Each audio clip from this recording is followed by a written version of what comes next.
Friends welcome to my channel Vigyani ma'am. Friends आज आम discussion करबा हिस्ट्री रो गोटे इम्पोर्टेंट क्लास जो थे कि आम 150 एभव क्वेश्चन डिस्कसन करबा जहा कि आमर कंप्लीट स्वाधीनता संग्राम ऊपर रहुची।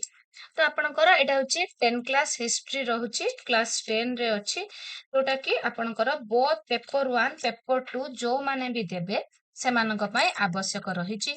तो सेति पय आमे भिडियोटी आरंभ करबा आज। जदि आपण मानुके भिडियोटी भल लागे ताले लाइक शेयर कमेंट करबा को आदे भी भूलिबे नाही। चैनल नुआ थे जदि सब्सक्राइब करूचंती मोर प्रत्येक वीडियो आपनका पाखरे प्रथमे पहुंचीबो। आमे इंग्रेज माने आसीबा पाखरु आरंभ करी हमर भारतर प्रथम स्वाधीनता संग्राम पाखरु आरंभ करी कि देश स्वाधीन पर्यंत कंप्लीट क्वेश्चन आज आमे डिस्कशन करिबा। तो फ्रेंड्स स्टार्ट करिबा। ईस्ट इंडिया कंपनी केबे भारत को वाणिज्य करने को आसीथिला? केबे आसीथिला? 1498 मसीहा, 1520 एटा प्रिंटिंग मिस्टेक रही 1520 मसीहा, 1600 मसीहा, 1757 मसीहा। तो ईस्ट इंडिया कंपनी 1600 रे भारत को वाणिज्य करने को आसीथिला 1600 मसीहा। पलासी युद्ध केबे संगठित होइथिला? 1657, 1757, 1857, 1885। तो आपणकर पलासी युद्ध होइथिला 1757 रे। निम्नोक्त मध्यरु केउंटी भारतर प्रथम स्वाधीनता संग्राम नाम रे परिचित? आपण मानको टिके आगु कहउथले कि नै जे प्रथम स्वाधीनता संग्राम पाखरु आरंभ करिकि आमे हमर देश स्वाधीन 1947 पर्यंत कंप्लीट जेतिकी आंदोलन हेची काहेकि हेची कोउठी हेची को मसिया रे हेची सब गोटी गोटी आज आमे गोटी गोटी क्वेश्चन गोटी गोटी डिस्कशन एठी आमे करिबा। तो हमर क्वेश्चन आसी पहुंचिला भारतर प्रथम स्वाधीनता संग्राम नाम रे केउंटा परिचित? आपनकर पलासी युद्ध, सिपाही विद्रोह, असहयोग आंदोलन, भारत छाड़ आंदोलन। आपनकर सिपाही विद्रोह। सिपाही विद्रोह केबे संगठित होइथिला? 1757, 1857, 1905, 1914। सिपाही विद्रोह आपनकर हेतिला 1857 रे। तापर देखिबा फ्रेंड्स भारतीय जातीय कांग्रेस रो प्रतिष्ठाता किए? आगर मध्य हिस्ट्री रो क्लास रे जातीय कांग्रेस ऊपर कंप्लीट थ्योरी क्लास हमें डिस्कशन करिचे। प्रथम जातीय कांग्रेस, द्वितीय जातीय कांग्रेस कोउठी हेतिला, के मसिया रे किए तार सभापति थिले सब आलोचना करिचे कि नै। तो क्वेश्चन आसी पहुंची गला भारतीय जातीय कांग्रेस रो प्रतिष्ठाता किए? हमर आलान ऑक्टेवियन ह्यूम, उमेश चंद्र बनर्जी, महात्मा गांधी, नेताजी सुभाष चंद्र बोस। तो आपनकर आलान ऑक्टेवियन ह्यूम। किंतु हमर भारत ए जो उमेश चंद्र बनर्जी को कथा भी आलोचना हेतिला आगु। भारतीय जातीय कांग्रेस रो प्रथम अधिवेशन रो सभापति थिले उमेश चंद्र बनर्जी। तो फ्रेंड्स आपण माने सिलेबस चेक करिवे देखिबे आपनकर बोथ पेपर 1 पेपर 2 जो माने भी देबे आपनकर एइटा बहुत इंपोर्टेंट। भारतीय जातीय कांग्रेस रो प्रथम अधिवेशन केबे बसिथिला? प्रथम अधिवेशन 1858, 1885, 1905, 1920। 1885 मसीहा रे। भारतीय जातीय कांग्रेस रो प्रतिष्ठाता सभापति किए थिले? प्रथमे जो दिन प्रतिष्ठा हेतिला तार सभापति किए थिले? एबे कहली आलान ऑक्टेवियन ह्यूम, उमेश चंद्र बनर्जी, पंडित जवाहरलाल नेहरू, महात्मा गांधी। हमर उमेश चंद्र बनर्जी। 1885 मसीहा रे बॉम्बे रो केउठारे प्रथम जातीय कांग्रेस अधिवेशन अनुष्ठित होइथिला? प्रथम जातीय कांग्रेस जो अनुष्ठित होइथिला 1885 मसीहा रे केउठी हेतिला? केते क्वेश्चन पाइगले आंसर पाइगले आपण कोठी हेतिला? बॉम्बे ठारे हेतिला। को मसीहा रे हेतिला? 1885 रे हेतिला। कोन प्रथम जातीय कांग्रेस तार सभापति किए थिले? उमेश चंद्र बनर्जी। तो एबे कहला बॉम्बे रो केउठारे हेतिला ना तेजपाल संस्कृत महाविद्यालय रे होइथिला। तो फ्रेंड देखिबा निम्नोक्त मध्यरु किए भारतीय जातीय कांग्रेस रो चरमपंथी नेता नुहंती कहला? चरमपंथी नेता नुहंती सब बेले क्वेश्चन को भल भाबे पढ़िबा काहेकि ना नुहंती हेले क्वेश्चन रो आंसर सांगे सांग बदले जिवो। तो अरविंद घोष, दादा भाई नारोजी, लाला लजपत राय, बिपिन चंद्र पाल। तो जेहेतु चरमपंथी नेता नुहंती नरमपंथी कथा पचारिला तो हमर आंसर हला दादा भाई नारोजी। इंग्रेज सरकार केउ मसीहारे बंग विभाजन करथिले? बंग विभाजन 1885, 1905, 1906, 1911, 1905 मसीहारे। स्वराज मोर जन्मगत अधिकार ओ ଏହା ମୁଁ ନିଶ୍ଚୟ ହାସଲ କରିବି। ଏହା କିଏ କହିଥିଲେ? ଲାଲା ଲଜପତ ରାୟ, ବାଲ ଗଙ୍ଗାଧର ତିଲକ, ବିପିନ ଚନ୍ଦ୍ର ପାଲ, ସୁଭାଷ ଚନ୍ଦ୍ର ବୋଷ। ତ फ्रेंड्स ଆମର ବାଲ ଗଙ୍ଗାଧର ତିଲକ। ମରାଠା ଓ କେଶରୀ ପତ୍ରିକାର ସମ୍ପାଦକ କିଏ ଥିଲେ? ଆପଣଙ୍କର ବିପିନ ଚନ୍ଦ୍ର ପାଲ, ଉମେଶ ଚନ୍ଦ୍ର ବାନାର୍ଜୀ, ବାଲ ଗଙ୍ଗାଧର ତିଲକ, ଗୋପାଳ ଚନ୍ଦ୍ର ଗୋଖେଲ। ବାଲ ଗଙ୍ଗାଧର ତିଲକ। ତ फ्रेंड्स ଯେହେତୁ ଏଇ ଯୋଉ ଥିଓରିଟା ବହୁତ ଇମ୍ପୋର୍ଟାଣ୍ଟ ରହୁଛି ତ ସେଥିପାଇଁ ତାର କ୍ୱେଶ୍ଚन ବି ବହୁତ ଆସୁଛି, ଏମସିକ୍ୟୁ ବହୁତ ଅଛି। ମୁଁ ଭାବୁଛି ପ୍ରାୟ 160 ପାଖାପାଖି ଆମର କ୍ୱେଶ୍ଚନ ଆଜି ଡିସ୍କସନ କରିବା। ବଙ୍ଗ ବିଭାଜନ କେବେ ପ୍ରତ୍ୟାହୃତ ହୋଇଥିଲା? ପ୍ରତ୍ୟାହୃତ ବଙ୍ଗ ବିଭାଜନ ହେଲା 1905 ରେ ଆରମ୍ଭ ହେଲା। ପ୍ରତ୍ୟାହୃତ ହେଇଗଲା କେବେ?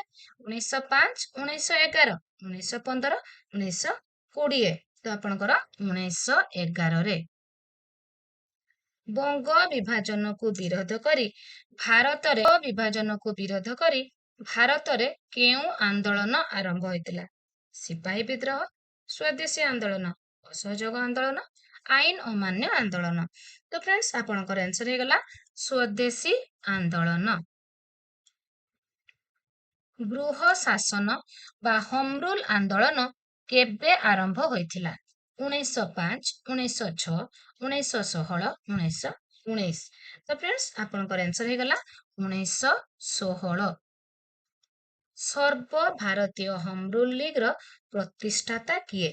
ପ୍ରତିଷ୍ଠାତା ସୁଭାଷ ଚନ୍ଦ୍ର ବୋଷ, ବାଲ ଗଙ୍ଗାଧର ତିଲକ, ଲାଲା ଲଜପତ ରାୟ, ବିପିନ ଚନ୍ଦ୍ର ପାଲ। ତ ବାଲ ଗଙ୍ଗାଧର ତିଲକ। ମହାତ୍ମା ଗାନ୍ଧୀ କେଉଁ ମସିହାରେ ଭାରତୀୟ ଜାତୀୟ କଂଗ୍ରେସରେ ଯୋଗଦାନ କଲେ? ଯୋଗ ଦେଲେ କେବେ? 1905, 1911, 1914, 1915। 1915ରେ। ଗାନ୍ଧୀଜୀ କେବେ ଜନ୍ମଗ୍ରହଣ କରିଥିଲେ? 1869 ମସିହା ଅକ୍ଟୋବର 2 ତାରିଖ ଦିନ। କାହାକୁ ଗାନ୍ଧୀଜୀ ନିଜର ରାଜନୈତିକ ଗୁରୁ ଭାବେ ଗ୍ରହଣ କରିଥିଲେ? ବହୁତ ଇମ୍ପୋର୍ଟାଣ୍ଟ କ୍ୱେଶ୍ଚନ ଅଛି फ्रेंड्स। ଗୋପାଳ କୃଷ୍ଣ ଗୋଖେଲଙ୍କୁ। ଇଂରେଜ ସରକାରଙ୍କ ଦ୍ୱାରା ପ୍ରଦତ୍ତ କେଉଁ ଉପାଧିକୁ ଗାନ୍ଧୀଜୀ ପ୍ରତ୍ୟାହାର କରିଥିଲେ? ଭାରତ ରତ୍ନ, ପଦ୍ମ ବିଭୂଷଣ, କାଇଜର ଇ ହିନ୍ଦ, ଭାରତ ସମ୍ରାଟ। ତ ଆପଣଙ୍କର କାଇଜର ଇ ହିନ୍ଦ ଗାନ୍ଧୀଜୀ ଏହାକୁ ପ୍ରତ୍ୟାହାର କରିଥିଲେ। ମଣ୍ଟେଗ୍ୟୁ ଚେମ୍ସଫୋର୍ଡ ସଂସ୍କାର ଆଇନ କେଉଁ ନାମରେ ପରିଚିତ? ଆପଣଙ୍କର ଭାରତ ଶାସନ ଆଇନ 1909, ଭାରତ ଶାସନ ଆଇନ 1919, ଭାରତ ଶାସନ 1935, ଭାରତୀୟ ସ୍ୱାଧୀନତା ଆଇନ 1947। ଆପଣଙ୍କର ଆନ୍ସର ହେଲା ଭାରତ ଶାସନ ଆଇନ 1919। ରାଓଲାତ ଆଇନ କେଉଁ ମସିହାରେ ପ୍ରବର୍ତ୍ତିତ ହୋଇଥିଲା? 1916, 1919, 1920, 1922। ତ फ्रेंड्स 1919 ରେ। ଜାଲିଆନାୱାଲାବାଗ ହତ୍ୟାକାଣ୍ଡ କେବେ ସଂଗଠିତ ହୋଇଥିଲା? 1919 ମସିହା ଏପ୍ରିଲ 13 ତାରିଖ, 1919 ମସିହା ମେ 8 ତାରିଖ। ତ फ्रेंड्स 1919 ମସିହା ଏପ୍ରିଲ 13 ତାରିଖରେ। ଜାଲିଆନାୱାଲାବାଗ ଠାରେ ଗୁଳି ଚାଳନା କରିବା ପାଇଁ କିଏ ଆଦେଶ ଦେଇଥିଲେ? General Hunter, general Dyer, general Marshall, general Simon.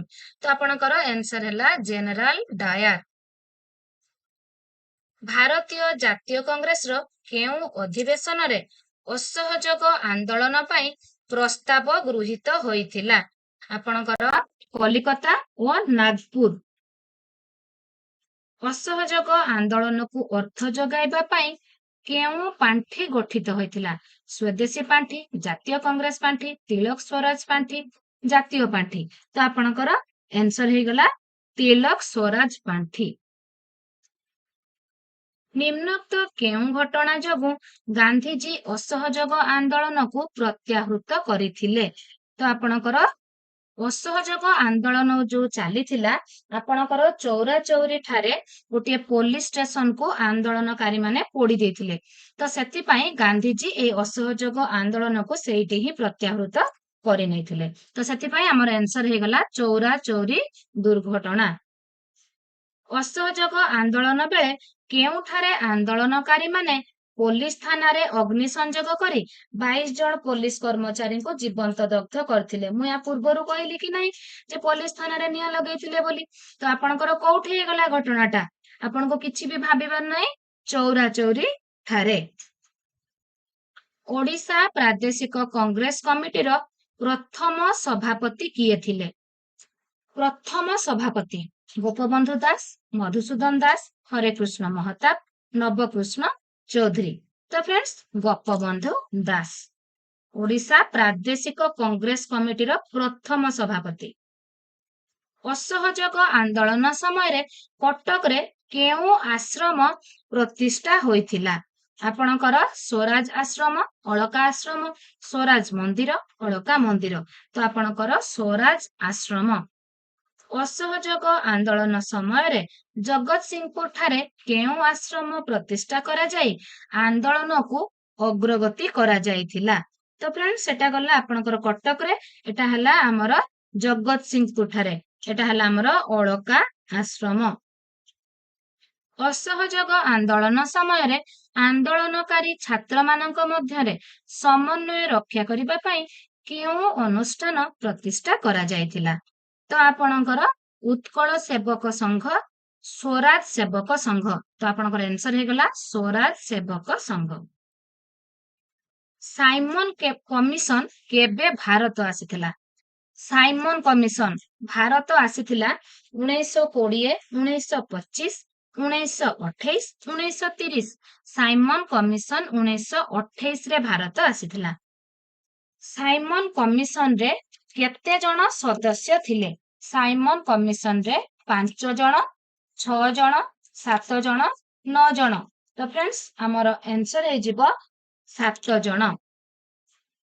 1929 ମସିହାରେ ଜାତୀୟ କଂଗ୍ରେସର ଅଧିବେଶନରେ ପୂର୍ଣ୍ଣ ସ୍ୱରାଜ ପ୍ରସ୍ତାବ ଗୃହୀତ ହୋଇଥିଲା। ଏହି ଅଧିବେଶନ କେଉଁଠାରେ ବସିଥିଲା?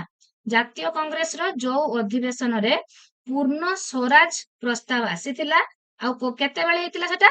1929 ମସିହାରେ ହେଇଥିଲା। ତ ଏଇଟା ହଉଛି ଲାହୋର ଠାରେ ହେଇଥିଲା, ଲାହୋର ଠାରେ। 1930 ମସିହା କେତେ ତାରିଖରେ ସମଗ୍ର ଦେଶରେ ପୂର୍ଣ୍ଣ ସ୍ୱରାଜ ବା ସ୍ୱାଧୀନତା ଦିବସ ପାଳିତ ହୋଇଥିଲା? ତ ଫ୍ରେଣ୍ଡସ୍, ଆପଣଙ୍କର ଜାନୁଆରୀ 26 ରେ ପୂର୍ଣ୍ଣ ସ୍ୱରାଜ ବା ସ୍ୱାଧୀନତା ଦିବସ 1930 ମସିହାରେ ପାଳିତ ହୋଇଥିଲା। ଲବଣ ଆଇନ ଭଙ୍ଗ ପାଇଁ ଗାନ୍ଧୀଜୀ କେଉଁଠାରୁ ଦାଣ୍ଡି ଯାତ୍ରା କରିଥିଲେ? କେଉଁଠାରୁ କରିଥିଲେ ଫ୍ରେଣ୍ଡସ୍? ଆପଣଙ୍କର ସାବରମତୀ ଆଶ୍ରମ ଠାରୁ। ଗାନ୍ଧୀଜୀ ଦାଣ୍ଡି ଯାତ୍ରା କେବେ ଆରମ୍ଭ କରିଥିଲେ? 1929 ମସିହା ଡିସେମ୍ବର 31, 1930 ମସିହା ଜାନୁଆରୀ 26, 1930 ମସିହା ମାର୍ଚ୍ଚ 12, 1930 ମସିହା ଏପ୍ରିଲ 5, 1930 ମସିହା ମାର୍ଚ୍ଚ 12 ତାରିଖରେ। 1930 ମସିହା କେତେ ତାରିଖରେ ଗାନ୍ଧୀଜୀ ଦାଣ୍ଡିର ସମୁଦ୍ର କୂଳରୁ ଲୁଣ ମାରି ଲବଣ ଆଇନ ଭଙ୍ଗ କରିଥିଲେ? ତ ଏପ୍ରିଲ 6 ତାରିଖ, ଏପ୍ରିଲ 6 ତାରିଖରେ। ଓଡ଼ିଶାର କେଉଁ ସ୍ଥାନକୁ ଦାଣ୍ଡି ସହିତ ତୁଳନା କରାଯାଇଛି? ଅସ୍ତରଙ୍ଗ, କୁଜଙ୍ଗ, ଇଞ୍ଚୁଡି, ଗୋପାଳପୁର। ତ ଓଡ଼ିଶାର ଇଞ୍ଚୁଡିକୁ। ଗାନ୍ଧୀ ଇରୱିନ ଚୁକ୍ତି କେବେ ସ୍ୱାକ୍ଷରିତ ହୋଇଥିଲା? ଗାନ୍ଧୀ ଇରୱିନ। ତ ଆପଣଙ୍କର ଆନ୍ସର ହେଇଗଲା 1931 ମସିହା ମାର୍ଚ୍ଚ 5 ତାରିଖରେ। 1931 ମାର୍ଚ୍ଚ 5 ଗାନ୍ଧୀ ଇରୱିନ ଚୁକ୍ତି। ବହୁତ ଇମ୍ପୋର୍ଟାଣ୍ଟ ଏଇଟା ରହିଛି। କେଉଁ ମସିହାରେ ପ୍ରଥମ ଗୋଲଟେବୁଲ ବୈଠକ ବସିଥିଲା? 1928, 1929, 1930, 1931। ତ ଫ୍ରେଣ୍ଡସ୍, ଆପଣଙ୍କର 1930 ରେ ପ୍ରଥମ ଗୋଲଟେବୁଲ ବୈଠକ ବସିଥିଲା। ଦ୍ୱିତୀୟ ଗୋଲଟେବୁଲ ବୈଠକ କେବେ ଅନୁଷ୍ଠିତ ହୋଇଥିଲା? ଦ୍ୱିତୀୟ ଗୋଲଟେବୁଲ। ତ ଫ୍ରେଣ୍ଡସ୍ ଏଇ ଯୋଉ କ୍ୱେଶ୍ଚନ ଗୁଡିକ କହୁଛି ଆପଣ ମାନେ ନିଜେ ବି ଜାଣିପାରୁଥିବେ ହିଷ୍ଟ୍ରିର ସବୁଠୁ ଇମ୍ପୋର୍ଟାଣ୍ଟ ଚାପ୍ଟର ହଉଛି ଆପଣଙ୍କର ସ୍ୱାଧୀନତା ସଂଗ୍ରାମ। ତ ଦୟାକରି ଭଲ ଭାବେ ଶୁଣିବେ, କ୍ୱେଶ୍ଚନ ତ ନିଶ୍ଚୟ ଆସିବ। ଆପଣଙ୍କର ଆନ୍ସର ହେଲା ଦ୍ୱିତୀୟ ଗୋଲଟେବୁଲ ବୈଠକ 1931 ରେ ଅନୁଷ୍ଠିତ ହୋଇଥିଲା। କେଉଁ ମସିହାରେ ଆଇନ ଅମାନ୍ୟ ଆନ୍ଦୋଳନ ପ୍ରତ୍ୟାହୃତ ହୋଇଥିଲା? ପ୍ରତ୍ୟାହୃତ 1931, 1932, 1934, 1935। 1934 ରେ ଆଇନ ଅମାନ୍ୟ ଆନ୍ଦୋଳନ ବେଳେ କିଏ ଓଡ଼ିଶାର ଇଞ୍ଚୁଡ଼ି ଠାରେ ସମୁଦ୍ରରୁ ଲୁଣ ମାରି ଲବଣ ଆଇନ ଭଙ୍ଗ କରିଥିଲେ? ଆଚାର୍ଯ୍ୟ ହରିହର। କେଉଁ ମସିହାରେ କ୍ରିପ୍ସ ମିଶନ ଭାରତ ଆସିଥିଲା? ଭାରତ ଆସିଥିଲା କ୍ରିପ୍ସ ମିଶନ।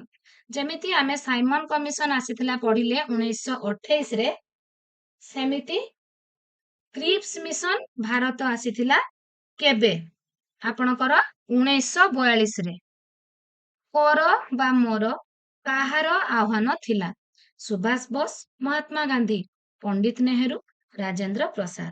ତ କର ବା ମର କହୁଥିଲେ ମହାତ୍ମା ଗାନ୍ଧୀ। କେଉଁ ଆନ୍ଦୋଳନ ବେଳେ ଗାନ୍ଧୀଜୀ କର ବା ମର ଆହ୍ୱାନ ଦେଇଥିଲେ? ଅସହଯୋଗ, ଆଇନ ଅମାନ୍ୟ, ଭାରତ ଛାଡ, ସ୍ୱଦେଶୀ। ତ ଆପଣଙ୍କର ଭାରତ ଛାଡ ଆନ୍ଦୋଳନ ସମୟରେ ଗାନ୍ଧୀଜୀ କର ବା ମର ଆହ୍ୱାନ ଦେଇଥିଲେ। ଭାରତ ଛାଡ ଆନ୍ଦୋଳନ କେବେ ଆରମ୍ଭ ହୋଇଥିଲା? 1920, 1930, 1935, 1942। ତ ଆପଣଙ୍କର ଆନ୍ସର ହେଇଗଲା 1942 ରେ। ଭାରତୀୟ ସ୍ୱାଧୀନତା ସଂଗ୍ରାମର କେଉଁ ଆନ୍ଦୋଳନ ଅଗଷ୍ଟ ବିପ୍ଳବ ନାମରେ ପରିଚିତ? ଅଗଷ୍ଟ ବିପ୍ଳବ। ଭାରତ ଛାଡ ଆନ୍ଦୋଳନକୁ ଅଗଷ୍ଟ ବିପ୍ଳବ ମଧ୍ୟ କୁହନ୍ତି। ଭାରତ ଛାଡ ଆନ୍ଦୋଳନ ପ୍ରସ୍ତାବ ଭାରତୀୟ ଜାତୀୟ କଂଗ୍ରେସର କେଉଁ ଅଧିବେଶନରେ ଗୃହୀତ ହୋଇଥିଲା? ବମ୍ବେ ଅଧିବେଶନରେ। କେଉଁ ତାରିଖରେ ଭାରତୀୟ ଜାତୀୟ କଂଗ୍ରେସ ଭାରତ ଛାଡ ପ୍ରସ୍ତାବ ଗୃହୀତ କରିଥିଲା? 1942 ମସିହା ଅଗଷ୍ଟ 8 ତାରିଖରେ। ସ୍ୱାଧୀନତା ଏହିଠାରେ, ଏହି ମୁହୂର୍ତ୍ତରେ। ଏହା ନିଃସନ୍ଦେହ ଯେ ଏହା ହେଉଛି ଦେଶର ମନୋଭାବ। ଏହା କାହାର ଉକ୍ତି ଥିଲା? ଆପଣଙ୍କର ସୁଭାଷ ବୋଷ, ମହାତ୍ମା ଗାନ୍ଧୀ ନା ପଣ୍ଡିତ ନେହେରୁଙ୍କର। ଭାରତର ସ୍ୱାଧୀନତା ସଂଗ୍ରାମକୁ ଅର୍ଥ ଯୋଗାଇବା ପାଇଁ କେଉଁ ଆନ୍ଦୋଳନ ସମୟରେ ତିଲକ ସ୍ୱରାଜ ପାଣ୍ଠି ଗଠିତ ହୋଇଥିଲା? ଆପଣଙ୍କର ଅସହଯୋଗ ଆନ୍ଦୋଳନ ସମୟରେ। ଭାରତୀୟ ଜାତୀୟ କଂଗ୍ରେସର ଲାହୋର ଅଧିବେଶନରେ କିଏ ପୂର୍ଣ୍ଣ ସ୍ୱରାଜ ପ୍ରସ୍ତାବ ଆଗତ କରିଥିଲେ? ପୂର୍ଣ୍ଣ ସ୍ୱରାଜ, ଯୋଉଟା କି ଲାହୋର ଅଧିବେଶନର ହୋଇଥିଲା, ଆମେ ଟିକେ ଆଗରୁ ଆଲୋଚନା କରିଥିଲେ, ହଉଛି ଆପଣଙ୍କର ଜବାହରଲାଲ ନେହେରୁ। ମତେ ରକ୍ତ ଦିଅ, ମୁଁ ସ୍ୱାଧୀନତା ଦେବି। ଏହା କାହାର ଆହ୍ୱାନ ଥିଲା? ଏଇଟା ମଧ୍ୟ ବହୁତ ଇମ୍ପୋର୍ଟାଣ୍ଟ ରହୁଛି ଓଟିଇଟି ପାଇଁ, ପ୍ରାୟ ସବୁ କମ୍ପିଟେଟିଭରେ ତ ଆସେ। ତ ଆପଣଙ୍କର ନେତାଜୀ ସୁଭାଷ ବୋଷ। ଦିଲ୍ଲୀ ଚଲୋ କାହାର ଆହ୍ୱାନ ଥିଲା? ଆପଣଙ୍କର ସେଇ ନେତାଜୀ ସୁଭାଷ ଚନ୍ଦ୍ର ବୋଷଙ୍କର। ଭାରତୀୟ ଜାତୀୟ ବାହିନୀ ବା ଆଜାଦ ହିନ୍ଦ ଫୌଜର କିଏ ନେତୃତ୍ୱ ନେଇଥିଲେ? ନେତାଜୀ ସୁଭାଷ ଚନ୍ଦ୍ର ବୋଷ। କ୍ୟାବିନେଟ ମିଶନ କେବେ ଭାରତ ଆସିଥିଲା? କ୍ୟାବିନେଟ ମିଶନ 1946 ମସିହାରେ।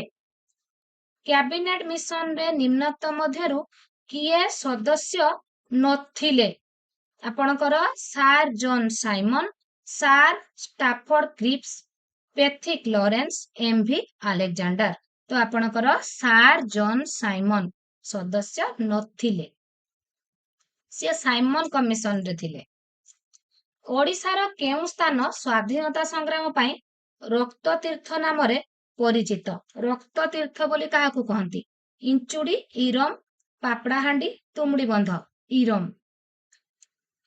ଭାରତ ଛାଡ ଆନ୍ଦୋଳନରେ ଗାନ୍ଧୀଜୀଙ୍କୁ ଗିରଫ କରାଯିବା ପରେ କେଉଁଠାରେ ରଖାଯାଇଥିଲା? ଆଗା ଖାଁ ରାଜପ୍ରାସାଦ। ଭାରତ ଛାଡ ଆନ୍ଦୋଳନରେ ଗାନ୍ଧିଜୀଙ୍କୁ ଗିରଫ କରାଯିବା ପରେ ତାଙ୍କୁ ଆଗା ଖାଁ ରାଜପ୍ରାସାଦରେ ରଖାଯାଇଥିଲା। ଓଡ଼ିଶାର କୋରାପୁଟ ଜିଲ୍ଲାରେ କିଏ ଭାରତ ଛାଡ ଆନ୍ଦୋଳନର ନେତୃତ୍ୱ ନେଇଥିଲେ? ଓଡ଼ିଶାର କୋରାପୁଟ ଜିଲ୍ଲାରେ ଲକ୍ଷ୍ମଣ ନାୟକ। ଶହୀଦ ଲକ୍ଷ୍ମଣ ନାୟକ କେବେ ଫାଶୀ ପାଇଥିଲେ? 1941 ମାର୍ଚ୍ଚ 10, 1942 ଏପ୍ରିଲ 3, 1942 ଅଗଷ୍ଟ 25, 1943 ମାର୍ଚ୍ଚ 29 ତାରିଖରେ। ସତ୍ୟବାଦୀ ବନ ବିଦ୍ୟାଳୟର ପ୍ରତିଷ୍ଠାତା କିଏ? ସତ୍ୟବାଦୀ ବନ ବିଦ୍ୟାଳୟ ଗୋପବନ୍ଧୁ ଦାସ। ଓଡ଼ିଶାର କେଉଁ ଘଟଣାକୁ ଦ୍ୱିତୀୟ ଜାଲିଆନାୱାଲାବାଗ ହତ୍ୟାକାଣ୍ଡ ଭାବେ ବର୍ଣ୍ଣନା କରାଯାଏ? ଇରମ ହତ୍ୟାକାଣ୍ଡ। ଅସହଯୋଗ ଆନ୍ଦୋଳନ ପରେ କଂଗ୍ରେସ ଦଳ ମଧ୍ୟରେ ଗୋଷ୍ଠୀ ବିବାଦ ଯୋଗୁଁ କିଏ ସ୍ୱରାଜ ଦଳ ଗଠନ କରିଥିଲେ? ଚିତ୍ତରଞ୍ଜନ ଦାସ। 1930 ମସିହାରେ ଉତ୍କଳ ପ୍ରଦେଶ କଂଗ୍ରେସ କମିଟି କାହାକୁ ଆଇନ ଅମାନ୍ୟ ଆନ୍ଦୋଳନର ନେତୃତ୍ୱ ଦେଇଥିଲା? ଗୋପବନ୍ଧୁ ଦାସଙ୍କୁ। ନିମ୍ନୋକ୍ତ ମଧ୍ୟରୁ କେଉଁ ଓଡ଼ିଆ କବିଙ୍କ କବିତା ଓଡ଼ିଶାରେ ସ୍ୱାଧୀନତା ଆନ୍ଦୋଳନକୁ ତ୍ୱରାନ୍ୱିତ କରିଥିଲା?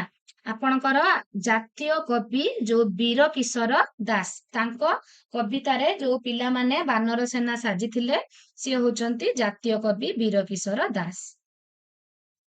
ଜଣେ ବ୍ୟକ୍ତିର ନିଶ୍ଚୟ ମୃତ୍ୟୁ ହେବ, ସୁତରାଂ ଏ ଜାତି ବଞ୍ଚିବ।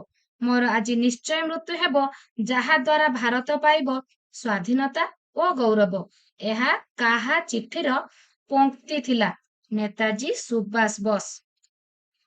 ଓଡ଼ିଶାର ପ୍ରଥମ ଜାତୀୟ ବିଦ୍ୟାଳୟର ନାମ କଣ ଥିଲା? ଜାତୀୟ ବିଦ୍ୟାଳୟ ରେଭେନ୍ସା, ସତ୍ୟବାଦୀ, ପ୍ୟାରୀମୋହନ ଏକାଡେମୀ, ଉତ୍କଳ ବିଦ୍ୟାଳୟ। ତ ଆପଣଙ୍କର ପ୍ରଥମ ହଉଛି ସତ୍ୟବାଦୀ ବନ ବିଦ୍ୟାଳୟ, ଯାହା ଗୋପବନ୍ଧୁ ଦାସଙ୍କ ଦ୍ୱାରା ହୋଇଥିଲା। ନିମ୍ନୋକ୍ତ ମଧ୍ୟରୁ କିଏ ବ୍ରାହ୍ମ ସମାଜ ପ୍ରତିଷ୍ଠା କରିଥିଲେ? ବ୍ରାହ୍ମ ସମାଜ ସ୍ୱାମୀ ଦୟାନନ୍ଦ ସରସ୍ୱତୀ ନା ରାଜା ରାମମୋହନ ରାୟ?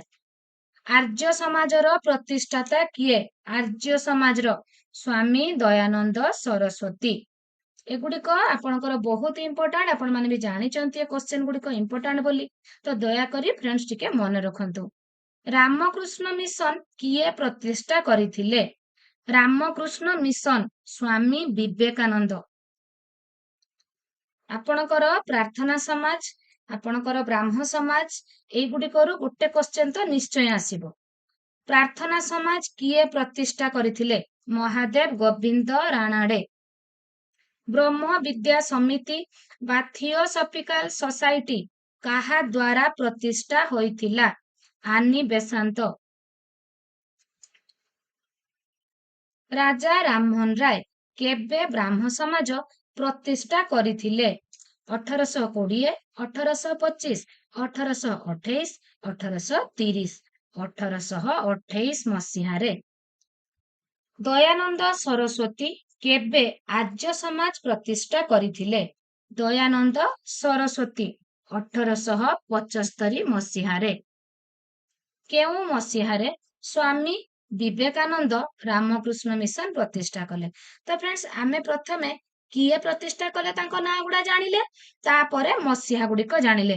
ଯଦି ଆପଣ ମାନେ ଚାହିଁବେ କିଏ କୋଉ ସମାଜ ଗଠନ କରିଛନ୍ତି ଟିକେ ନୋଟ କରିନେବେ, ତା ନାଁ ତାଙ୍କ ନାମ ସାଇଟ୍ ରେ ଆପଣ ମାନେ ମସିହା ଗୁଡା ଲେଖିଦେବେ। ଏକ୍ଜାମ ଆଗ ଦିନ ଟିକେ ଓଲଟିକି ପଳେଇଲେ ଆପଣଙ୍କର ମନେ ପଡିଯିବ।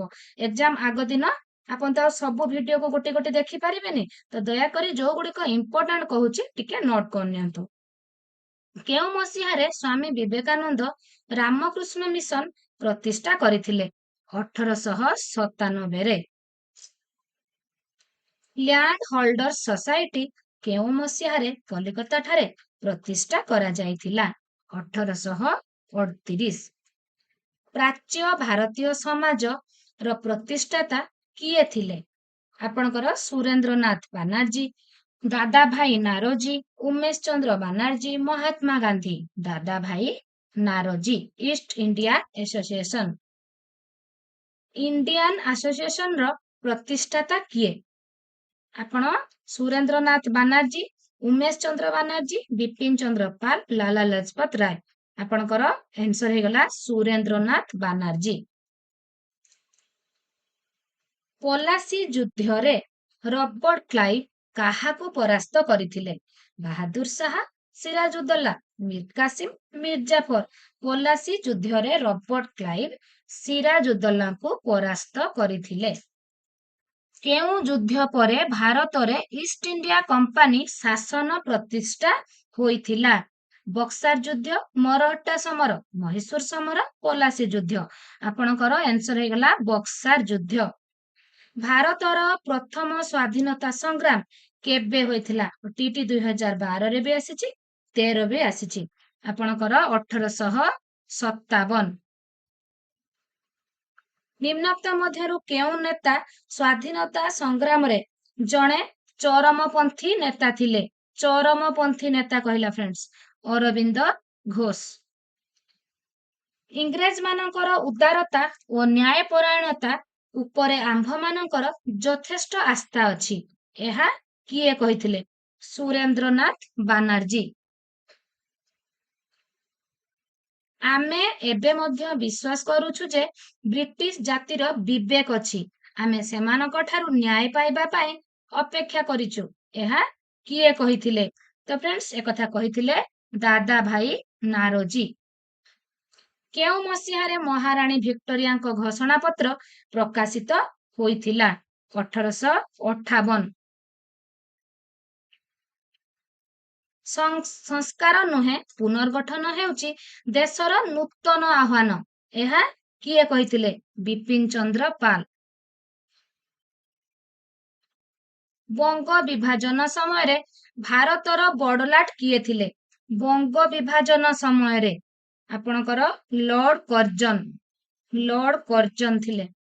आउ अधिक समय इंग्रेज शासन प्रति अनुगत रहिबा मनुष्य और भगवान को विरोध रे एक अपराध हटे, एहा किए कहिथिले? ओटीटी 2014 रे ऑलरेडी आसीची, जवाहरलाल नेहरू कहिथिले। भारत सेवक समाज रो प्रतिष्ठाता किए थिले? पुणी गोटे समाज कथा आसिला, एटा होची आपणकर गोपाल कृष्ण गोखेल। निम्नोक्त मध्यरु किए लोकमान्य भावे परिचित? लोकमान्य आपण माने समस्त जानिचंती मोर विश्वास, लोकमान्य बाल गंगाधर तिलक। दाक्षिणात्य शिक्षा समितिर प्रतिष्ठाता किए थिले? आपणकर बाल गंगाधर तिलक। एटा को मध्य आपण माने नोट करनियंतु, से जोठी सब समाज गुडी को नोट करचंती। केउ घटनाटी गांधीजीଙ୍କ आंदोलनात्मक कार्य सहित जड़ित नथिला? ओटीटी 2014 रे आसीची, आपणकर भेंडी बजार दंगा। निम्नलिखित आंदोलन मध्यरु केउ आंदोलन रे गांधीजी नेतृत्व नेई नथिले? स्वगृह आंदोलन।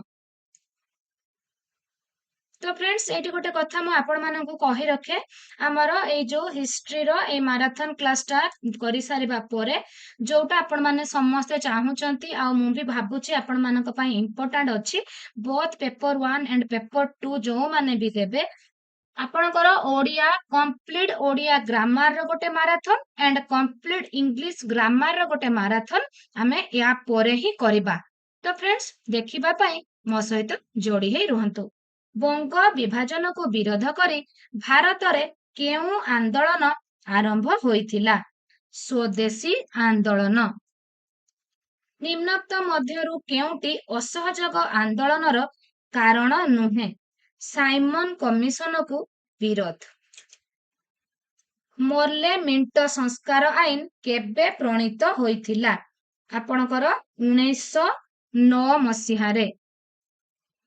ब्रिटिश पार्लियामेंट द्वारा प्रणीत केउ शासन खसड़ाटी 1919 मसीहारे भारत शासन आईन रो रूप नेला? ओटीटी 2013 रे आपणकर आसीची, मॉन्टेगू चेम्सफोर्ड संस्कार आईन। स्वराज दल किए प्रतिष्ठा करिथिले? स्वराज दल चित्तरंजन दास। गांधीजी को किए महात्मा बोली प्रथमे संबोधन करथिले? Very very important question, OTT 2015 रे आपणकर आसीची, रविंद्रनाथ ठाकुर। କିଏ ସାଇମନ କମିଶନ ସୁପାରିଶ ଗୁଡିକୁ ବାହାରକୁ ଦେଖାଇବା ଭଳି ଏକ ଆଖି ଧୋଇବା କାର୍ଯ୍ୟ ବୋଲି କହିଥିଲେ? ଆଖି ଧୋଇବା କାର୍ଯ୍ୟ ବୋଲି କହିଥିଲେ ମୋତିଲାଲ ନେହେରୁ। 1929 ଡିସେମ୍ବର 31 ତାରିଖରେ ଭାରତୀୟ ଜାତୀୟ କଂଗ୍ରେସର ଲାହୋର ଅଧିବେଶନରେ କେଉଁ ଦିବସକୁ ପୂର୍ଣ୍ଣ ସ୍ୱରାଜ ଦିବସ ଭାବେ ପାଳନ କରିବାକୁ ନିଷ୍ପତ୍ତି ଗ୍ରହଣ କରିଥିଲା? 1930 ଜାନୁଆରୀ 26 କୁ। Very very important question. 1928 କାହା ନେତୃତ୍ୱରେ ଏକ ସମ୍ବିଧାନ ପ୍ରଣୟନ କମିଟି ଗଠିତ ହୋଇଥିଲା? ମୋତିଲାଲ ନେହେରୁ। ତୁର୍କୀର ସୁଲତାନ ଖଲିଫାଙ୍କ ସମ୍ମାନ ରକ୍ଷା ପାଇଁ ଭାରତରେ ସଂଗଠିତ ଆନ୍ଦୋଳନ 1919 ର ନାମଟା କଣ ଥିଲା? ଖିଲାଫତ ଆନ୍ଦୋଳନ। 1930 ଗାନ୍ଧିଜୀଙ୍କ ଦାଣ୍ଡି ଯାତ୍ରାରେ ତାଙ୍କର କେତେ ଜଣ ସହଯୋଗୀ ଥିଲେ? 78। 1930 ଏପ୍ରିଲ 6 ତାରିଖରେ ଗାନ୍ଧିଜୀ ଦାଣ୍ଡିରେ ସମୁଦ୍ରରୁ ଲୁଣ ମାରି ଆଇନ ଭଙ୍ଗ କଲା ପରେ କିଏ ଗାନ୍ଧିଜୀଙ୍କୁ ଲକ୍ଷ୍ୟ କରି ସ୍ୱାଗତମ ଆଇନ ଭଙ୍ଗକାରୀ ବୋଲି କହିଥିଲେ? ତାଙ୍କୁ କିଏ କହିଥିଲେ? ଆମର ସରୋଜିନୀ ନାଇଡୁ। ଗାନ୍ଧିଜୀଙ୍କ ଦାଣ୍ଡି ଯାତ୍ରାକୁ କିଏ ମହାନ ସିଦ୍ଧାନ୍ତର ବହ୍ନି ଶିଖା ବୋଲି କହିଥିଲେ? ବହ୍ନି ଶିଖା ବୋଲି ଜବାହରଲାଲ ନେହେରୁ କହିଥିଲେ। 1930 ଲଣ୍ଡନରେ ଅନୁଷ୍ଠିତ ପ୍ରଥମ ଗୋଲଟେବୁଲ ବୈଠକରେ କିଏ ଭାରତୀୟ କଂଗ୍ରେସର ପ୍ରତିନିଧି ଭାବେ ଯୋଗ ଦେଇଥିଲେ? ଆପଣଙ୍କର କେହି ପ୍ରତିନିଧି ଭାବେ ଯୋଗ ଦେଇ ନଥିଲେ। 1931 ଲଣ୍ଡନରେ ଅନୁଷ୍ଠିତ ଦ୍ୱିତୀୟ ଗୋଲଟେବୁଲ ବୈଠକରେ କଂଗ୍ରେସର ପ୍ରତିନିଧି ଭାବେ କିଏ ଯୋଗ ଦେଇଥିଲେ? ଏଠି ହେଉଛି ମହାତ୍ମା ଗାନ୍ଧୀ ଯୋଗ ଦେଇଥିଲେ। କେଉଁଟି ଭାରତ ସ୍ୱାଧୀନତା ସଂଗ୍ରାମର ଶେଷ ପର୍ଯ୍ୟାୟ ଆପଣଙ୍କର ଅଗଷ୍ଟ ବିପ୍ଳବ। ସ୍ୱରାଜ ଆନ୍ଦୋଳନ କେଉଁମାନେ ଗଠନ କରିଥିଲେ? OTT 2015ରେ ଆସିଛି ଆପଣଙ୍କର ପରିବର୍ତ୍ତନଗାମୀ ଗୋଷ୍ଠୀ। 1930 ଏପ୍ରିଲ 13 ତାରିଖରେ ନିମ୍ନୋକ୍ତ ମଧ୍ୟରୁ କିଏ ଇଞ୍ଚୁଡିର ସମୁଦ୍ରରୁ ଲୁଣ ମାରି ଆଇନ ଅମାନ୍ୟ କରିଥିଲେ? ଆପଣଙ୍କର ଆଚାର୍ଯ୍ୟ ହରିହର। ଓଡ଼ିଶାରେ ଆଇନ ଅମାନ୍ୟ ଆନ୍ଦୋଳନର ନେତୃତ୍ୱ ନେବା ପାଇଁ ପ୍ରଦେଶ କଂଗ୍ରେସ କମିଟି କାହାକୁ ଦାୟିତ୍ୱ ଦେଇଥିଲା? ଆପଣଙ୍କର ଗୋପବନ୍ଧୁ ଚୌଧୁରୀଙ୍କୁ। କେବେ ଭାରତରୁ ଇଷ୍ଟ ଇଣ୍ଡିଆ କମ୍ପାନୀ ଶାସନ ଅବସାନ ହୋଇ ପ୍ରତ୍ୟକ୍ଷ ଇଂରେଜ ଶାସନ ପ୍ରତିଷ୍ଠିତ ହୋଇଥିଲା? 1858। କେଉଁ ଭାରତୀୟ ସିପାହୀ ତାଙ୍କ ଉପରିସ୍ଥ ସର୍ଜେଣ୍ଟ ମେଜରଙ୍କୁ ହତ୍ୟା କରି ସିପାହୀ ବିଦ୍ରୋହର ଶୁଭାରମ୍ଭ କରିଥିଲେ? ମଙ୍ଗଲ ପାଣ୍ଡେ। ଝାନ୍ସୀରେ ସିପାହୀ ବିଦ୍ରୋହର ନେତୃତ୍ୱ କିଏ ନେଇଥିଲେ? ଆପଣମାନେ ସମସ୍ତେ ଜାଣିଛନ୍ତି ଝାନ୍ସୀ ରାଣୀ ଲକ୍ଷ୍ମୀବାଇ। କାନପୁର ଠାରେ ସିପାହୀ ବିଦ୍ରୋହର ନେତୃତ୍ୱ କିଏ ନେଇଥିଲେ? ନାନା ସାହେବ। 1857 କେଉଁ ଭାରତୀୟ ସିପାହୀଙ୍କୁ ବିଦ୍ରୋହ ପାଇଁ ଫାଶୀ ଖୁଣ୍ଟରେ ଝୁଲାଇଥିଲା? 1857 ଆପଣଙ୍କର ମଙ୍ଗଲ ପାଣ୍ଡେଙ୍କୁ। ଓଡ଼ିଶାରେ ଅସହଯୋଗ ଆନ୍ଦୋଳନର ନେତୃତ୍ୱ କିଏ ନେଇଥିଲେ? ଓଡ଼ିଶାରେ ନେଇଥିଲେ ଆପଣଙ୍କର ଗୋପବନ୍ଧୁ ଦାସ। ଅସହଯୋଗ ଆନ୍ଦୋଳନ ସମୟରେ ଆନ୍ଦୋଳନକାରୀ ଛାତ୍ରମାନଙ୍କ ମଧ୍ୟରେ ସମନ୍ୱୟ ପ୍ରତିଷ୍ଠା ପାଇଁ କଟକରେ ନିମ୍ନୋକ୍ତ ମଧ୍ୟରୁ କେଉଁଟା ପ୍ରତିଷ୍ଠା ହୋଇଥିଲା? ସ୍ୱରାଜ ସେବକ ସଂଘ। ଏଗୁଡିକ ଓଡ଼ିଶା ଇତିହାସ ପାଇଁ ବହୁତ ଇମ୍ପୋର୍ଟାଣ୍ଟ। ଅସହଯୋଗ ଆନ୍ଦୋଳନ ସମୟରେ ଓଡ଼ିଶାର ପୁରୀର ସାକ୍ଷୀଗୋପାଳ ଠାରେ ପ୍ରତିଷ୍ଠିତ ଜାତୀୟ ବିଦ୍ୟାଳୟ ସତ୍ୟବାଦୀ ବନ ବିଦ୍ୟାଳୟର ପ୍ରତିଷ୍ଠାତା କିଏ ଥିଲେ? ତ ଜାତୀୟ ବିଦ୍ୟାଳୟ ନାଁଟି ବି ଆପଣ ମାନେ ମନେ ରଖିବେ, ଗୋପବନ୍ଧୁ ଦାସ। ଓଡ଼ିଶାରେ ଆଇନ ଅମାନ୍ୟ ଆନ୍ଦୋଳନର ନେତୃତ୍ୱ କିଏ ନେଇଥିଲେ? ଓଡ଼ିଶାରେ ଆପଣଙ୍କର ଆଚାର୍ଯ୍ୟ ହରିହର। ଲବଣ ଆଇନ ଆରମ୍ଭ କରିବାକୁ ଓଡ଼ିଶାର କେଉଁ ସ୍ଥାନକୁ ଚିହ୍ନଟ କରାଯାଇଥିଲା? ଇଞ୍ଚୁଡି। ଭାରତ ଛାଡ ଆନ୍ଦୋଳନ ସମୟରେ ଭାରତର ବଡଲାଟ କିଏ ଥିଲେ? ଭାରତର ବଡଲାଟ ସେ ସମୟରେ ଥିଲେ ଲିଲିଥିଗ। ଓଡିଶାରେ ରକ୍ତ ତୀର୍ଥ କାହାକୁ କୁହାଯାଏ? ରକ୍ତ ତୀର୍ଥ ଆପଣଙ୍କର ଇରମ, ଇଞ୍ଚୁଡି, ପାପଡାହାଣ୍ଡି, ହୁମା ଆପଣଙ୍କର ଇରମ। ଓଡିଶା ଇତିହାସ ବି ଆପଣ ମାନଙ୍କ ପାଇଁ ବହୁତ ଇମ୍ପୋର୍ଟାଣ୍ଟ ଫ୍ରେଣ୍ଡସ୍। ବିହାରର ନୀଳ ଚାଷୀ ମାନଙ୍କୁ ବ୍ରିଟିଶ ଶୋଷଣରୁ ମୁକ୍ତ କରିବା ପାଇଁ ଗାନ୍ଧିଜୀ କେତେ ମସିହାରେ ଚମ୍ପାରନ ସତ୍ୟାଗ୍ରହ କରିଥିଲେ? ଚମ୍ପାରନ 1917ରେ ଚମ୍ପାରନ ସତ୍ୟାଗ୍ରହ। କେଉଁ ମସିହାରେ ଗାନ୍ଧିଜୀ ଶ୍ରମିକ ମାନଙ୍କର ସ୍ୱାର୍ଥ ପାଇଁ ଅହମ୍ମଦାବାଦ ଠାରେ ଶ୍ରମିକ ମାନଙ୍କର ହରତାଳର ନେତୃତ୍ୱ ନେଇଥିଲେ? 1918ରେ। କେଉଁ ମସିହାରେ ଗାନ୍ଧିଜୀ ଗୁଜରାଟର ଖେଡା ଠାରେ ସତ୍ୟାଗ୍ରହ କରି ଚାଷୀ ମାନଙ୍କୁ ରାଜସ୍ୱ ଆଦାୟରୁ ମୁକ୍ତ କରିଥିଲେ? ସେଇ 1918ରେ। ସର୍ବଭାରତୀୟ ମୁସଲିମ ଲିଗ କେବେ ପ୍ରତିଷ୍ଠା ହେଇଥିଲା? ମୁସଲିମ ଲିଗ 1906। ମନେ ରଖିବେ ଏ ଦିଟା ପାଖାପାଖି। ବଙ୍ଗ ବିଭାଜନଟା 1905, ମୁସଲିମ ଲିଗଟା 1906। ଆଇନ ଅମାନ୍ୟ ଆନ୍ଦୋଳନରେ ସାମିଲ ହୋଇଥିବା 16 ବର୍ଷରୁ କମ ପିଲାମାନେ କେଉଁ ସେନା ଗଠନ କରିଥିଲେ? ଏବେ ମୁଁ ଟିକେ ଆଗରୁ କହିଥିଲି ଆପଣଙ୍କର ଜାତୀୟ କବି ବୀର କିଶୋରଙ୍କ ହଉଛି କବିତାରେ ସେମାନେ ବାନର ସେନା ସାଜିଥିଲେ। ବାନର ସେନା। ନିମ୍ନୋକ୍ତ ମଧ୍ୟରୁ କେଉଁ କାରଣଟି ଭାରତ ଛାଡ ଆନ୍ଦୋଳନର ଏକ ପ୍ରମୁଖ କାରଣ? କ୍ରିପ୍ସ ମିଶନର ବିଫଳତା। ନିମ୍ନୋକ୍ତ ମଧ୍ୟରୁ କେଉଁ ବିପ୍ଳବ ଭାରତରେ ଅଗଷ୍ଟ ବିପ୍ଳବର ନାମ ନେଇଛି? ବହୁତ ଇମ୍ପୋର୍ଟାଣ୍ଟ ଏଇଟା। ଅଗଷ୍ଟ ବିପ୍ଳବ ଭାରତ ଛାଡ ଆନ୍ଦୋଳନ। ଈଶ୍ୱରଙ୍କ ହାତରେ ଭାରତକୁ ଅର୍ପଣ କର, ନଚେତ ଆଧୁନିକ ସଂଳାପ ଅନୁଯାୟୀ ଅରାଜକତା ମଧ୍ୟକୁ ଠେଲି ଦିଅ। একথা କିଏ କହିଥିଲେ? ଏମିତି ଦୁଇ ଚାରିଟା କଥା ଆସିଲାଣି କି ନାହିଁ? ତ ମନେ ରଖିବେ ଫ୍ରେଣ୍ଡସ୍, ଏଇଟା ହଉଛି ମହାତ୍ମା ଗାନ୍ଧୀ କହିଥିଲେ। କେଉଁ ଆନ୍ଦୋଳନ ସମୟରେ ଓଡିଶାର ଆନ୍ଦୋଳନକାରୀ ମାନେ କାଇପଡା ଡାକ ଘରେ ଅଗ୍ନି ସଂଯୋଗ କରି ପୋଡି ଦେଇଥିଲେ? ଡାକ ଘରେ, ଚୌରାଚୌରୀ ପାଖରେ ପୋଲିସ ଥାନାକୁ ପୋଡି ଦେଇଥିଲେ। ଏଠି ହଉଛି କାଇପଡା ଡାକ ଘର, ଭାରତ ଛାଡ ଆନ୍ଦୋଳନ। ଦେନ୍ ଦେଖିବା ଭାରତ ଛାଡ ଆନ୍ଦୋଳନରେ କିଏ ତାଳଚେର ଠାରେ ନେତୃତ୍ୱ ନେଇଥିଲେ? ପବିତ୍ର ମୋହନ ପ୍ରଧାନ। ଭାରତ ଛାଡ ଆନ୍ଦୋଳନ ସମୟରେ କେଉଁ ଶିକ୍ଷାନୁଷ୍ଠାନର ଛାତ୍ରମାନେ ଶୁଭ ଶଙ୍ଖ ଫୁଙ୍କି ଓଡିଶାରେ ଆନ୍ଦୋଳନର ଶୁଭାରମ୍ଭ କରିଥିଲେ? ରେଭେନ୍ସା ମହାବିଦ୍ୟାଳୟ। ତ ଫ୍ରେଣ୍ଡସ୍ ଆପଣଙ୍କର ଫ୍ରିଡମ ଷ୍ଟ୍ରଗଲ ର ଗୋଟେ ବି କ୍ୱେଶ୍ଚନ ବାକି ନାହିଁ, ସବୁ କମ୍ପ୍ଲିଟ କ୍ୱେଶ୍ଚନ ଅଛି। ତ ଦୟାକରି ସବୁ ଗୁଡିକ ଦେଖିବେ।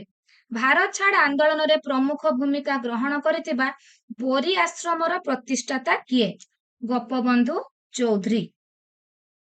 ଭାରତ ଛାଡ ଆନ୍ଦୋଳନ ବେଳେ କେଉଁ ମହିୟସୀ ମହିଳା ଲାଲକିଲ୍ଲାରେ ଜାତୀୟ ପତାକା ଉଡାଇଥିଲେ? ଜାତୀୟ ପତାକା ଅରୁଣା ଆସଫ ଅଲ୍ଲୀ। ଅରୁଣା ଆସଫ ଅଲ୍ଲୀ। ନିମ୍ନୋକ୍ତ ମଧ୍ୟରୁ କିଏ ସୀମାନ୍ତ ଗାନ୍ଧୀ ଭାବେ ପରିଚିତ? ସୀମାନ୍ତ ଗାନ୍ଧୀ।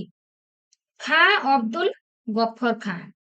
କେଉଁ ଦିବସକୁ ମୁସଲିମ ଲିଗ ପ୍ରତ୍ୟକ୍ଷ କାର୍ଯ୍ୟ ଦିବସ ରୂପେ ପାଳନ କରିଥିଲା? 1946 ଅଗଷ୍ଟ 16। ଗାନ୍ଧୀ ଇରୱିନ ଚୁକ୍ତି ସ୍ୱାକ୍ଷରତା ହେବା ପରେ ନିମ୍ନୋକ୍ତ କେଉଁ କାରଣ ପାଇଁ କଂଗ୍ରେସର ଯୁବ ନେତାମାନେ ଗାନ୍ଧିଜୀଙ୍କୁ ସମାଲୋଚନା କରିଥିଲେ? ଭଗତ ସିଂଙ୍କୁ ଇଂରେଜ ସରକାର ଫାଶୀ ଦେବା ଯୋଗୁଁ।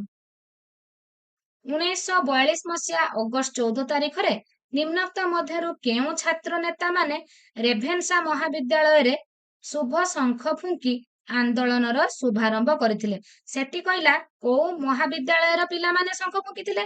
ଏଠି କହିଲା ଆପଣଙ୍କର ନିମ୍ନୋକ୍ତ ମଧ୍ୟରୁ କେଉଁ ଛାତ୍ର ନେତାମାନେ, କେଉଁ ଛାତ୍ର ନେତାମାନେ। ତ ଆପଣଙ୍କର ଉପରୋକ୍ତ ସମସ୍ତ। ଏଇ ତିନୋଟି ଯାକ ଥିବାରୁ ଆନ୍ସର ହେଲା ଉପରୋକ୍ତ ସମସ୍ତ। ବୋରି ଆଶ୍ରମର ପ୍ରତିଷ୍ଠାତା ଗୋପବନ୍ଧୁ ଚୌଧୁରୀ ଓ ରମାଦେବୀଙ୍କ ଗିରଫ ପରେ ବୋରିର ଜନତା ଓ ବାନର ସେନା ମିଶି କେଉଁ ଡାକ ଘରେ ଅଗ୍ନି ସଂଯୋଗ କଲେ? ଏବେ ଟିକେ ଆଗରୁ କହିଲି କି ନାଇଁ? କାଇପଡା ଡାକ ଘରେ। କେଉଁ ବ୍ରିଟିଶ ପ୍ରଧାନମନ୍ତ୍ରୀ 1945 ମସିହାରେ କ୍ୟାବିନେଟ ମିଶନକୁ ଭାରତ ପଠାଇଥିଲେ? ଆପଣଙ୍କର କ୍ଲିମେଣ୍ଟ ଅଟଲି। କ୍ୟାବିନେଟ ମିଶନ ତାର ପ୍ରସ୍ତାବକୁ केबे दाखल करिथिला 1946 मसिया मे 16 तारिख रे कैबिनेट मिशन केबे भारतरू प्रत्यावर्तन करिगला 1946 जून 29 तारिख रे 1946 जून 29 भारत रे केबे स्वाधीनता लाभ कला भारतर नुह भारत केबे स्वाधीनता लाभ करिथिला जोटा आपण मानक पई सबुठु इजी क्वेश्चन 1947 अगस्त 15 तारिख मु आपण कहिथिली कि नाही जे हमर इंग्रेज आसीबा ठारू भारतर प्रथम स्वाधीनता संग्राम पाखरु 1947 पर्यंत सबु क्वेश्चन डिस्कशन करबा कि नाही तो सबु क्वेश्चन हमर डिस्कशन चलीची ब्रिटिश पार्लियामेंट द्वारा प्रणीत केउ शासन खसड़ाटी भारत शासन आईन 1909 रो रूप नेला तो आपणकर आंसर हैला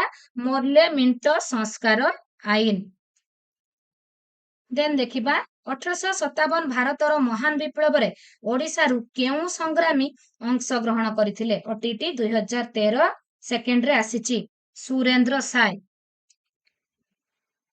प्रथम विश्व युद्ध परे इंग्रेज सरकार केउ भारतीय को काइजर ई हिंद उपाधि रे भूषित करथिले ओटीटी 2013 सेकेंड टिके आगरु मु आलोचना करिकि गली जे महात्मा गांधी काइजर ई हिंद उपाधि को प्रत्याख्यान करथिले तेणु ताले काहा को मिलिथिला तांको ही मिलिथिला महात्मा गांधी को केउ आईन रे प्रादेशिक स्वातंत्र्य पई व्यवस्था थिला ओटीटी 2013 सेकेंड रे आसीची भारत शासन आईन 1935 तो फ्रेंड्स एटी 157 माने 160 पाखापाखी क्वेश्चन आमे कंप्लीट फ्रीडम स्ट्रगल ऊपर डिस्कशन करिदेले गोटे भी क्वेश्चन आपण मानक पई बाकी नाही जदि आपण मानक मोरे वीडियो भलो लागु थाए ताले लाइक शेयर कमेंट करबा को आदो भी भूलिबे नाही जदि चैनल नुआ अछंती ताले जदि सब्सक्राइब करूचंती तो मोर प्रत्येक वीडियो आपण पाखरे प्रथमे पहुंचीबो।